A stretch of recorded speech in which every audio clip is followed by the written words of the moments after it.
Youth Alive, welcome back to this week's episode of Youth Alive. As always, we encourage you to sit back, grab a snack, and enjoy while together we get uplifted and reminded what it truly means to be young and alive.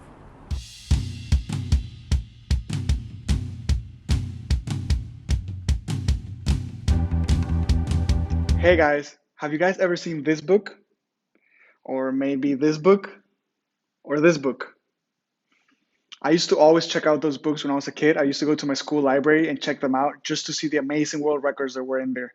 There's some pretty crazy stuff. For example, did you know that the world's longest fingernails measure 29 feet?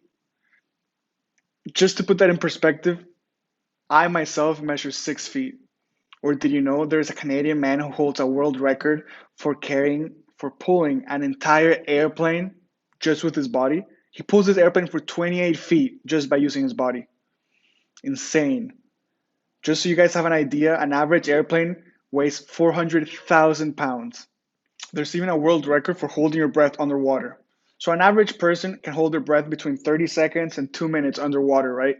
Well, there's this girl, Alex Segura, Spanish lady. She holds a record for holding her breath underwater for 24 minutes and 3 seconds. 24 minutes and 3 seconds. That's crazy. So after looking at all these world records, it was inevitable for me to not think whether I could break one of these records. So I went in and searched for the easiest world records in the world. And I found a couple that seemed pretty easy, but there's two that I think I could break. The first one would be eating the most amount of saltine crackers in less than a minute, and the second one would be stuffing your mouth with the most amount of marshmallows in 1 minute. Let's go see if I can break the world record. Okay, guys, so right now I'm going to try the saltine cracker challenge. So I'm going to try to eat 10, more than 10 saltine crackers in a minute. The world record right now is 10 crackers. Here on my plate I have 11. So if I'm able to eat all 11 crackers before the minute ends, I will have beaten the world record. Now, the thing is, I have to eat them one by one and swallow them before I can eat the other one, okay? And I cannot drink water in the process, okay? So I'm going to start my timer, and hopefully I can beat it. Let's see what happens.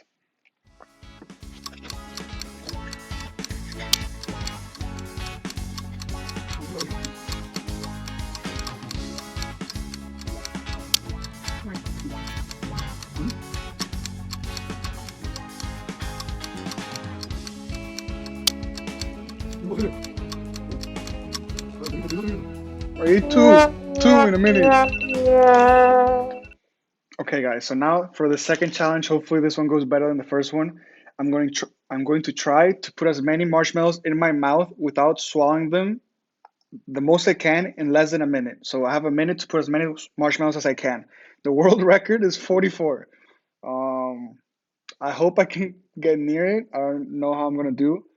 This reminds me. I don't know if you guys did the Chubby Bunny challenge a couple years ago. Well, this is kind of similar. Okay, so I have a minute. I'm gonna press start and begin. Okay.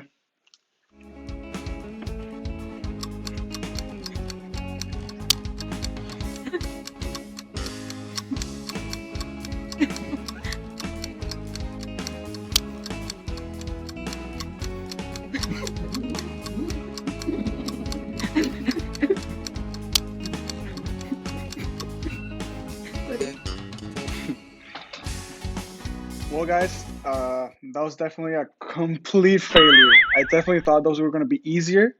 Imagine if those are hard. Imagine the other ones. Imagine the fingernail one or like carrying a whole airplane for 28 feet. That's insane. But anyways, I hope you guys like the Did You Know? And remember, we are Youth Alive.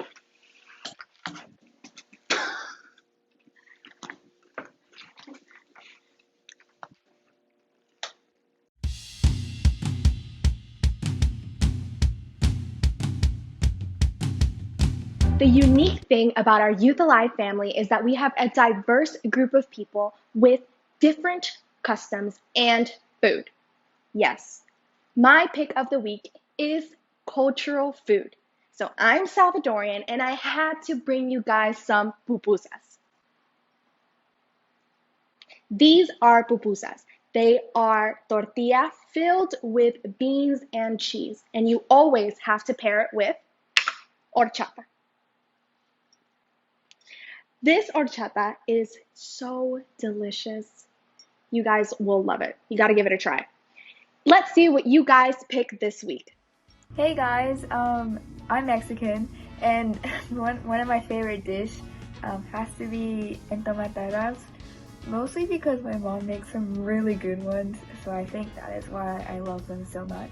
Hi, my name is Catherine. I'm from Ecuador, and a typical Ecuadorian food that I love is bolón de verde. Bolón de verde consists of plantain, cheese, and sometimes you can put pork in it, and it's usually fried into a ball. The reason why I like bolón de verde is because I could honestly eat it almost every single day. Hi guys, my name is Ian Moreno. I'm from Colombia, and my favorite food is la bandeja paisa because it has everything and it's so delicious. Thank you so much for sharing, and I encourage all of you to try different foods from different cultures because you never know if you're gonna like it. I'm gonna start eating, but remember, we are Youth Alive.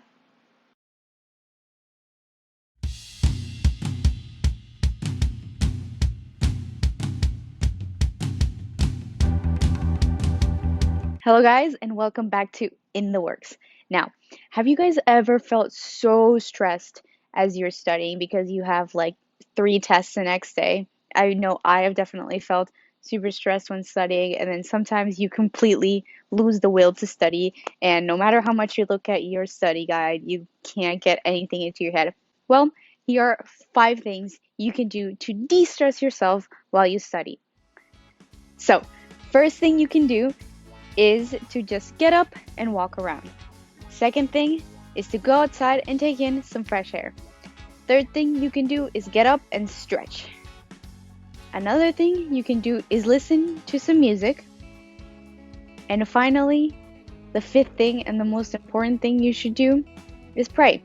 If you're really stressed and you really feel like you're anxious about something school related, pray to God and ask Him to give you peace and wisdom and the will to keep studying.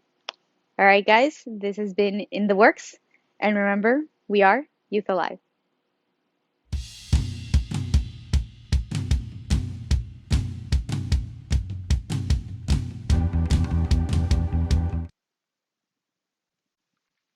Oh, hey, Youth Alive.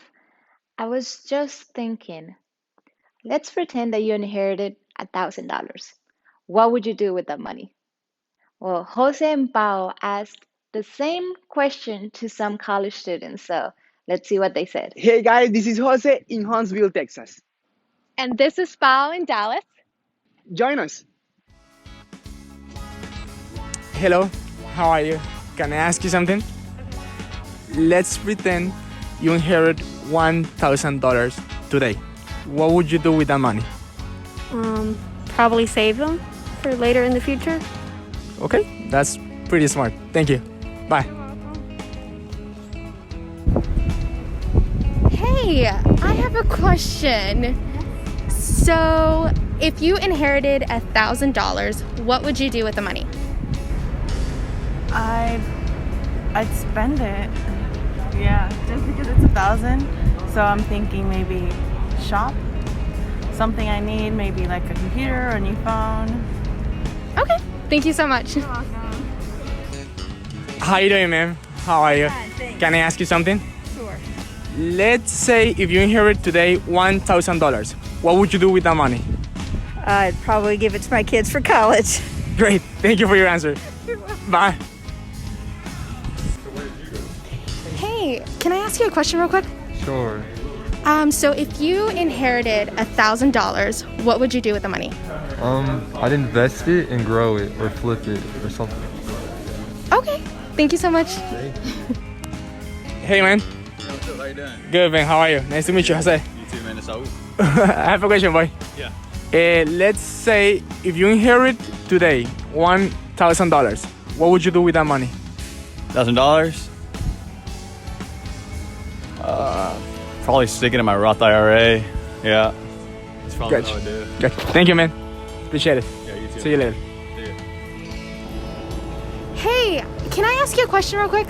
Yeah, sure, go right ahead. Thank you. So if you inherited $1,000, what would you do with the money? Take my daughter to Six Flags. Her birthday is coming up on the 28th. Okay, thank you so much. You too. All right, so that was our social experiment. Let's go back to Houston with Nata. Thank you, Pao and Jose, for those interviews. It looks like we all have different opinions when it comes to money, especially when it comes to money management. So today in Upgrade, we will study Proverbs 21, verse 20. So let's see what it says. The wise have wealth and luxury, but fools spend whatever they get. Thank you, Kami. So the Bible is comparing the wise with the fool. On one hand, we have the wise. They know how to manage the money. They know what to do with it. They know how to spend it because they have set priorities. On the other hand, the fools, they do not know how to manage their money, but they do know how to waste it. They don't plan, they don't have priorities, and they think that they can live like that forever. And that's a huge mistake because that means that they are never prepared for times of need. If we want what the proverb says, wealth and luxury, we need to learn some biblical money management principles. First, make a budget. By sitting down with a pen and paper, or you can use your phone, you can figure it out exactly which expenses you have to cover. This is really easy to do. Second, give your tithes. Our money, it's not our money. It's God's money. And He has entrusted it to us. So think about it. God, the creator of the universe, has entrusted you with a small portion of His resources and even His wealth. So we gotta give well what it belongs to Him. And He's only asking for the 10%. Not because He needs it, but because He wants us to learn to trust in Him. Third, give cheerfully and be generous. Always set aside a small amount to help others in need. Fourth, save money. This is what the Bible says in Proverbs 6, verses 6 through 8. Take a lesson from the ants, you lazy bones. Learn from their ways and become wise. Though they have no prince or governor or ruler to make them work, they labor all summer gathering food for the winter. But you lazy bones, how long will you sleep? When will you wake up? And as Christians, we must save wisely. Because same as the end, we go through seasons throughout our lives. And that is when our savings will come into play. Okay, so let's recap. First, make a budget. Second, give your tithes. Third, give cheerfully and be generous. And fourth, save money. All right, this has been Upgrade. And remember, we are Youth Alive.